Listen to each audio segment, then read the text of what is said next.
出叫。張志明。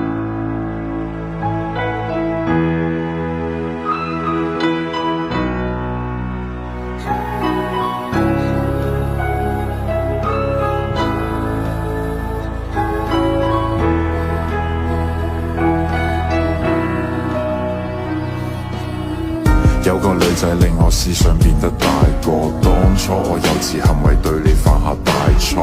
你話我唔識諗，用錢買冇用飾品，你慢慢心淡，覺得我對感情唔認真。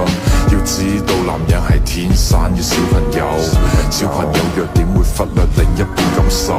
要改正好簡單，我只係欠條教，經歷得多反而可以令到愛意濃厚。致命嘅世界永遠好動帶着可我卻冇時間迷惘，愛情錯過卻唔可再從開始走到結尾，那個不會變大個，但終要想要那個理由，有誰可以勸阻？但要 F4 仲有變數，最普通嘅佢哋世上遍佈，愛埋春天散落每個季節嘅消耗，看着花瓣跌落過程差得過衰老。